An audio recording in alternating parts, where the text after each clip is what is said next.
Good evening, everybody. Once again, this is a UFC on Fox 7 post-fight recap with Bear Thunder Heart. And tonight, well, let me put it to you like this. I did not see any preliminaries, but I heard like some of them were fun and so forth.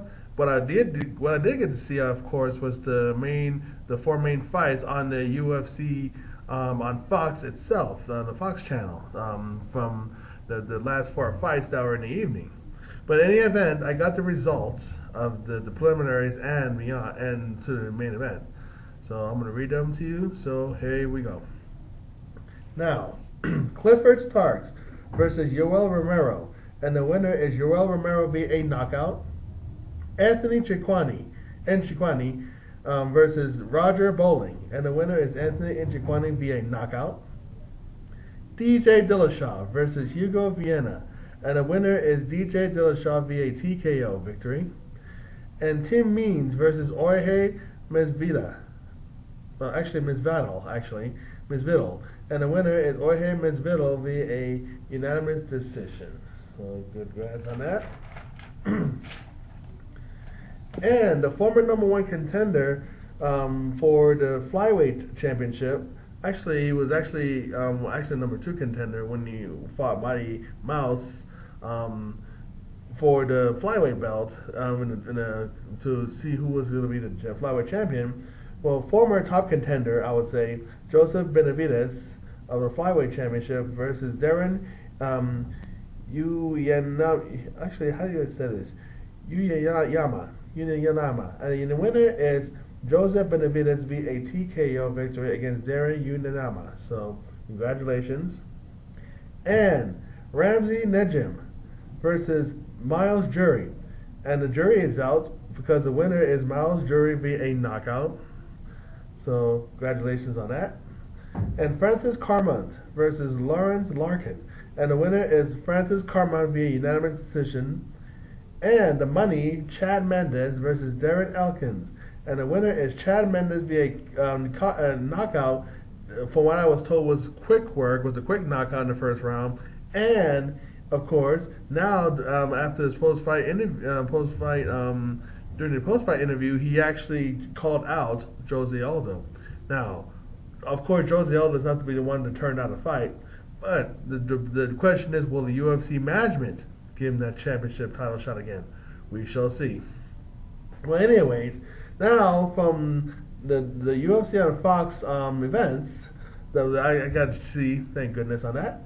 And that is Matt Brown versus Jordan Mean, and the winner is Matt Brown via a TKO victory. Matt Brown just came out with a ball of fire. He just came out aggressively, throwing some punches, chasing after Mean. Mean couldn't really get started. He didn't get his rhythm going or anything like that. He got overwhelmed, but he was still able to throw back some good shots, and still was able to hit Matt Brown to a point where he made a mark on near his eye.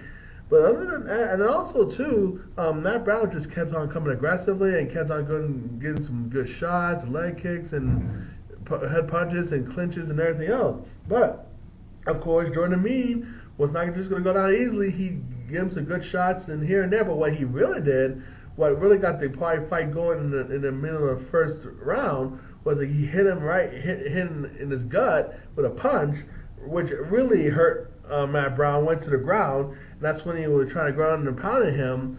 But what Matt Brown did, what was really good, was that he caught him in a triangle choke with his legs.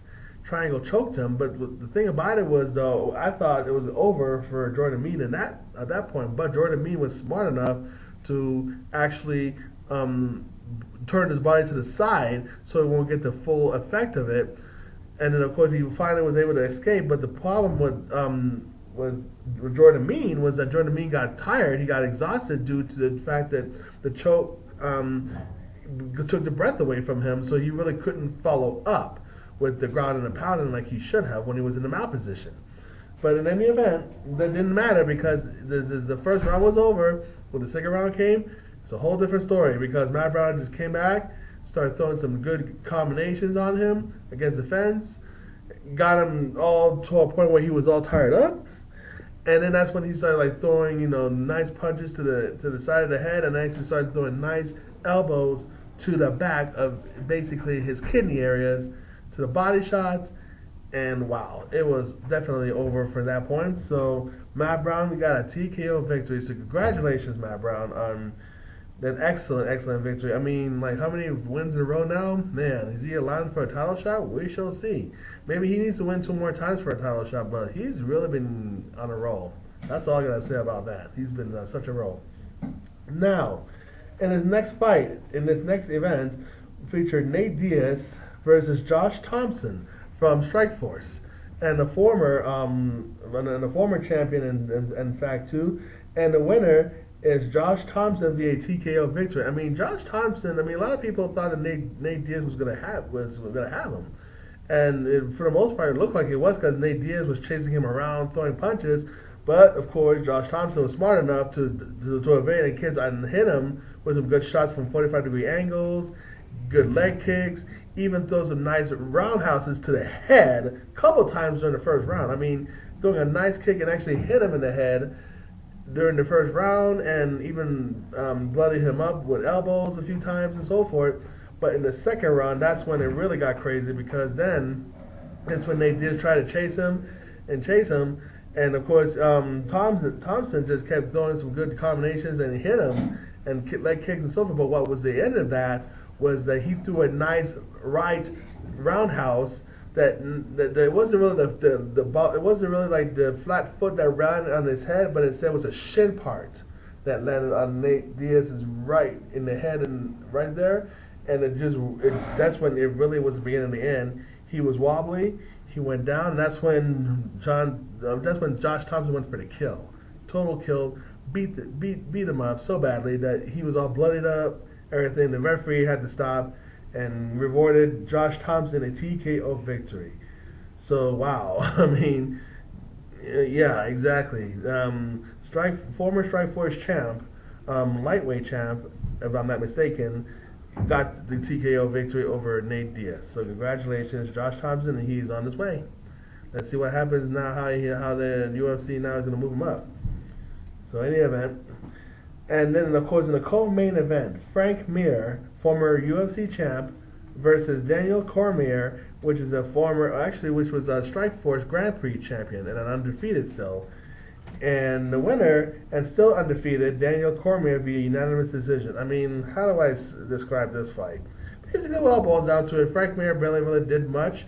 He did his best to try to throw, leg kicks and just throw kicks.